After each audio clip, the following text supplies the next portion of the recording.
మీలో ఎంతమందికి తెలుసు 6-14 సంవత్సరాల పిల్లలకు ఉచిత విద్య అందించడం ప్రాథమిక హక్కు అని? భారత రాజ్యాంగంలోని వివిధ ఆర్టికల్స్ ఉచిత మరియు నిర్బంధ హక్కు చట్టం 2009 కిందకు వస్తుంది. మరి ప్రైవేట్ పాఠశాలలో నర్సరీ నుండి 10th వరకు లక్షల్లో ఫీజులు వసూలు చేస్తుంది. 6-14 సంవత్సరాల పిల్లలకు ఉచిత విద్య అన్నప్పుడు ప్రైవేట్ స్కూల్ వాళ్ళు ఇన్ని లక్షలు మధ్య ధనిక కుటుంబ తరగతులకు సంబంధించిన పిల్లలు లక్షల్లో ఫీజులు అయితే వసూలు చేస్తున్నారు ప్రైవేట్ సెక్టర్ స్కూల్స్. దీనికి కారకులు ఎవరు? ప్రభుత్వమా, లేక రాజకీయ నాయకులా, లేదా విద్యని అమ్ముకుపోతున్న ప్రైవేట్ దోపిడీదారులా? ఈరోజు వీడియోలో ఈ టాపిక్ గురించి తెలుసుకుందాం. మన దేశ విద్యా వ్యవస్థ విధానం గురించి క్లుప్తంగా తెలుసుకుందాం. సో వీడియోని ఎవరైతే కొత్తవారు చూస్తున్నారో మన ఛానల్ని తప్పకుండా సబ్స్క్రైబ్ అయితే చేసుకోండి. ఇక టాపిక్లోకి వెళ్ళిపోదాం. మన దేశంలో విద్యా విధానం 5 రకాలుగా అయితే విభజించబడ్డాయి. 1 చిన్ననాటి విద్య అంటే నర్సరీ, ఇక ప్రాథమిక విద్య అది ప్రైమరీ, ఇక 3 మాధ్యమిక విద్య ఇది మిడిల్ వే, ఇక ఉన్నత విద్య ఇది సెకండరీ, ఇక వృత్తి విద్య అంటే ప్రొఫెషనల్ కోర్సెస్ ఉంటాయి కదా అవి. వివిధ స్థాయిలుగా అయితే అభ్యాస రకాలను అయితే కవర్ చేస్తుంది. ఇక పట్టణం లేదా గ్రామీణ, లింగం, కులం, మతం, భాష, వైకల్యం ఇలా వివిధ కారకాలుగా అయితే విభజించబడ్డాయి. సో ఇండియాలో విద్యకు ప్రాప్యతను మెరుగుపరచడం, విద్య యొక్క నాణ్యతను పెంచడం, అసమానతలను తగ్గించడం, డ్రాపౌట్ రేట్లు తగ్గించడం, ఎన్రోల్ పూర్తి స్థాయిని పెంచడం, అభ్యాస ఫలితాల ఉపాధిని మెరుగుపరచడం అండ్ పాలనను బలోపేతం చేయడం వంటి వృద్ధికి చాలా అవకాశం అయితే ఉంది. సో జవాబుదారీతనం, ఆవిష్కరణ, కొత్త టెక్నాలజీని ప్రోత్సహించడం, ఇక కోవిడ్-19 మహమ్మారి ప్రభావాన్ని పరిష్కరించడం, జాతీయ విద్యా విధానం 2020, సమగ్ర శిక్షా అభియాన్, రాష్ట్రీయ మాధ్యమిక శిక్షా అభియాన్, మధ్యాహ్న భోజన పథకం అండ్ బేటీ బచావో బేటీ పడావో పథకం, ఇక జాతీయ డిజిటల్ రాష్ట్ర స్థాయిలోని వివిధ విధానాలు కార్యక్రమాల ద్వారా అయితే ఇది ప్రభావితం అవుతుంది. ఇక ఎడ్యుకేషన్ ఆర్కిటెక్చర్ దీనికి యూనిసెఫ్ అండ్ యునెస్కో ఇవి ప్రపంచ బ్యాంక్, పౌర సమాజ సంస్థలు, విద్యా సంస్థ అండ్ ప్రైవేట్ రంగ సంస్థలు, మీడియా అవుట్లెట్లు అండ్ వాటాదారులు, భాగస్వాములు కూడా మద్దతు అయితే ఇస్తారు. భారతదేశంలోని విద్యా గ్రేడ్ ద్రవ్యోల్బణం, అవినీతి, గుర్తింపు లేని సంస్థలు, ఇక మోసపూరిత ఆధారాలను అందించడం, గ్రాడ్యుయేట్లకు ఉపాధి అవకాశాల కొరత వంటి సమస్యలతో అయితే ఇప్పుడు బాధపడుతుంది. ఇక భారతదేశంలోని మొత్తం గ్రాడ్యుయేట్లలో సగం మంది నిరుద్యోగులుగా అయితే పరిగణించబడ్డారు. ఇక భారతదేశ విద్యా వ్యవస్థ 1976 వరకు భారత రాజ్యాంగం ప్రకారం ప్రతి రాష్ట్రం దాని పాలనలోని ఉన్నత పాఠశాలకు బాధ్యత వహిస్తుంది. ఇక విద్యా విధానాలను రూపొందించడం, అమలు చేయడంపై రాష్ట్రాలు పూర్తి అధికార పరిధిని అయితే కలిగి ఉన్నాయి. ఇక భారత రాజ్యాంగం యొక్క 42వ సవరణ 1976లో ఆమోదించబడిన తర్వాత విద్య ఉమ్మడి జాబితా క్రిందకైతే వచ్చింది. ఇది రాష్ట్ర ప్రభుత్వాలు కొనసాగించినప్పటికీ విద్యా విధానాలు, కార్యక్రమాలను సిఫార్సు చేయడానికి ఫెడరల్ ప్రభుత్వం అంటే కేంద్ర ప్రభుత్వం అని పిలుస్తారు అయితే అనుమతించింది. ఈ కార్యక్రమాలను అమలు చేయడంలో విస్తృతమైన స్వయం ప్రతిపత్తిని కలిగి ఉంటుంది. భారతదేశం వంటి పెద్ద దేశంలో 28 రాష్ట్రాలు, 8 కేంద్రపాలిత ప్రాంతాలతో ఇది రాష్ట్రాల విధానాలు, ప్రణాళికలు, కార్యక్రమాలు, పాఠశాల విద్యకు సంబంధించిన కార్యక్రమాల మధ్య విస్తారమైన వ్యత్యాసాలను అయితే సృష్టించింది. ఇది క్రమానుగతంగా రాష్ట్ర స్థాయి కార్యక్రమాలు, విధానాలు రూపొందించడంలో రాష్ట్రాలకు మార్గనిర్దేశం చేసేందుకు జాతీయ విధాన ఫ్రేమ్వర్క్లు అయితే సృష్టించబడతాయి. ఇక రాష్ట్ర ప్రభుత్వాలు, స్థానిక ప్రభుత్వ సంస్థలు ఇక మెజారిటీ ప్రాథమిక పాఠశాలను నిర్వహిస్తాయి. ఇక ప్రభుత్వ నిర్వహణలో అయితే ఉన్న ప్రాథమిక పాఠశాలల సంఖ్య అయితే పెరుగుతుంది. అదే సమయంలో ప్రైవేట్ సంస్థలతో నిర్వహించబడే సంఖ్య నిష్పత్తి ఇంకా పెరుగుతుంది. 2005-2006లో 83.13% పాఠశాల ప్రాథమిక విద్యనైతే 1-8 తరగతుల వరకు అయితే అందిస్తున్నాయి. ఇక 16.86% పాఠశాలలు ప్రైవేట్ నిర్వహణలో అయితే ఉన్నాయి.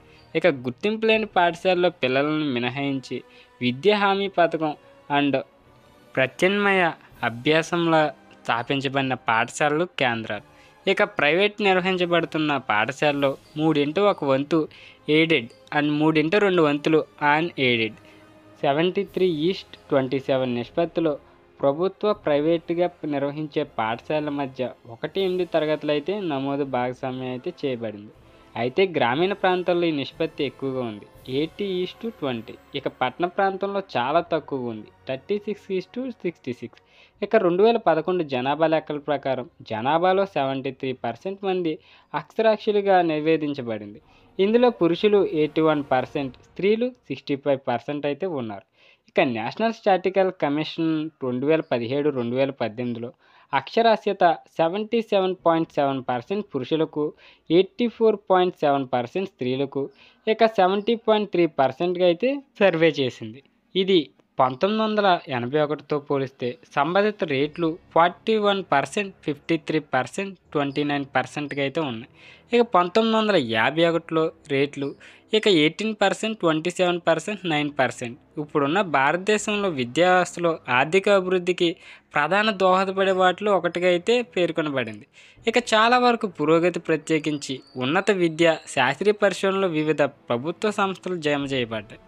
గత దశాబ్దంలో ఉన్నత విద్యలో నమోదు క్రమంగా పెరుగుతూ ఉండగా 2019లో 26.3% స్థూల నమోదు నిష్పత్తి GARకి అయితే చేరుకుంది. అభివృద్ధి చెందిన దేశాలు తృతీయ విద్య నమోదు స్థాయిలను చేరుకోవడానికి ఇంకా గణనీయమైన దూరంగా అయితే మిగిలి ఉంది. ఇక తులనాత్మకంగా భారతదేశం నుండి జనాభా డివిడెండ్ అయితే పొందడం కొనసాగించడానికి అధిగమించాల్సిన సవాలు ఇప్పుడున్న యూత్కి అయితే ఉంది.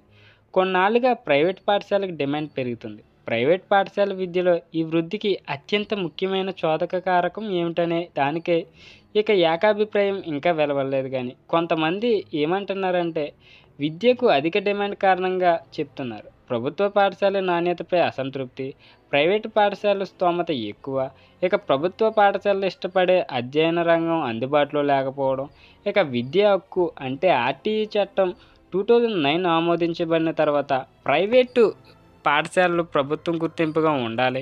ఇక ఒక ప్రైవేట్ పాఠశాల కొన్ని షరతులు అనుగుణంగా ఉన్నప్పుడు ప్రభుత్వ గుర్తింపు అర్హత అయితే పొందుతుంది.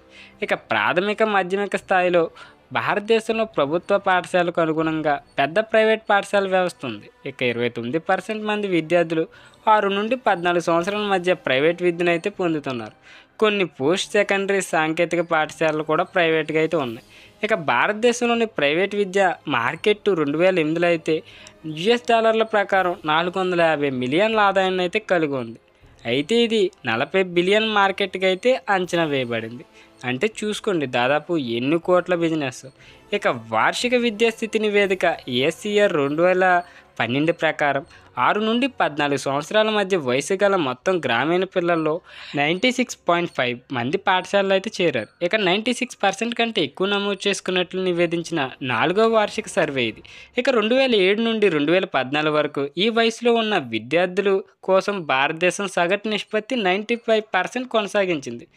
ఫలితంగా 6 నుండి 14 సంవత్సరాల మధ్య వయసు గల విద్యార్థుల సంఖ్య పాఠశాలలో నమోదు చేసుకునే వారి సంఖ్య 2.8%కి తగ్గింది. విద్యా సంవత్సరం 2018 ASCR 2018, 2013 నుండి వచ్చిన మరో నివేదిక ప్రకారం భారతదేశంలోని వివిధ గుర్తింపు పొందిన పట్టణ, గ్రామీణ పాఠశాలలో 1 నుండి 8 తరగతి వరకు 229 మిలియన్ల మంది విద్యార్థులు నమోదు చేసుకున్నారు. ఇది 2002 మొత్తం నమోదు కంటే 2.3 మిలియన్ విద్యార్థుల పెరుగుదలను అయితే మనకి చూపిస్తుంది. ఇక బాలికల సంఖ్య 19% వరకు అయితే పెరిగింది. ఇక పరిమాణాత్మకంగా భారతదేశం సార్వత్రిక విద్యకు చేరువవుతున్నప్పటికీ దాని విద్య యొక్క నాణ్యత, ప్రత్యేకించి దాని ప్రభుత్వ పాఠశాల వ్యవస్థలో ప్రశ్నించబడింది.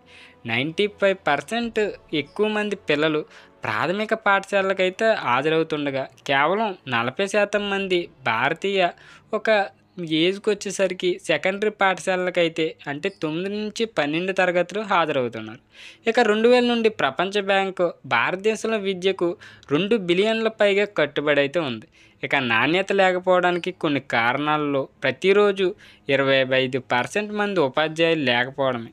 అటువంటి పాఠశాలలు గుర్తించడానికి, మెరుగుపరచడానికి భారతదేశ రాష్ట్రాల పరీక్షలు అండ్ విద్య అందింపు వ్యవస్థను ప్రవేశపెట్టాయి. సో మానవ హక్కులు కొలత చొరవ ఇక భారతదేశం విద్య హక్కు కోసం ఆదాయ స్థాయిలో సాధ్యమయ్యే దానిలో కేవలం 79% మాత్రమే సాధిస్తుందని అయితే చెప్తున్నారు.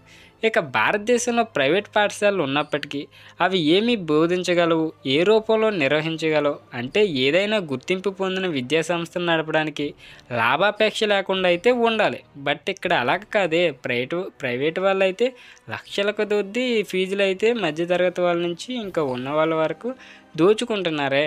ఈ అంశాలన్నీ పరిగణనగా నియంత్రించబడతాయి. కానీ ఇక్కడైతే అనుమతించబడిన కూడా కొన్ని పాఠశాలలు అయితే ప్రైవేట్ పాఠశాలలు ఇంకా కొనసాగుతూనే ఉన్నాయి. అందుకే ప్రభుత్వ పాఠశాలలు అండ్ ప్రైవేట్ పాఠశాలల మధ్య వ్యత్యాసం తప్పుదారి అయితే పట్టించేది.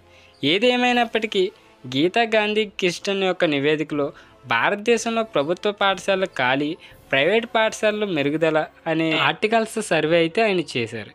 ఇక ప్రైవేట్ పాఠశాలల గురించి కొన్ని విధానాలు, చట్టాలు ఇక వాళ్ళ మారుతున్న ధోరణి బట్టి అయితే చట్టాలు అయితే ప్రమాదంగా ఉండాలి. ఇక పిల్లల విద్యపై ప్రతికూల ప్రభావాలతో కూడిన పేద విధానాలు, చట్టాలు ప్రమాదంగా అయితే ఉన్నాయి. ఇక జనవరి 2019లో భారతదేశంలో 900 విశ్వవిద్యాలయాలు, 40,000 కళాశాలలు అయితే ఉన్నాయి.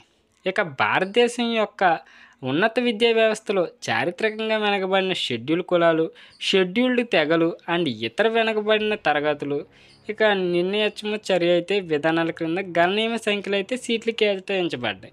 సో కేంద్ర వర్గాలు గరిష్టంగా 50% రిజర్వేషన్లు అయితే వర్తిస్తాయి. ఇక రాష్ట్ర స్థాయిలో అది మారవచ్చు. 2019లో మహారాష్ట్రలో 73% రిజర్వేషన్లు అయితే ఉన్నాయి. ఇది భారతదేశంలో అత్యధిక శాతం రిజర్వేషన్లు అని చెప్పొచ్చు. ఇక దీని గురించి తెలుసుకోవాలంటే చాలా ఇన్ఫర్మేషన్ అయితే ఉంది. వీడియో లెంత్ ఎక్కువ ఉండడం వల్ల 2 పార్ట్స్గా అయితే డివైడ్ చేస్తాం.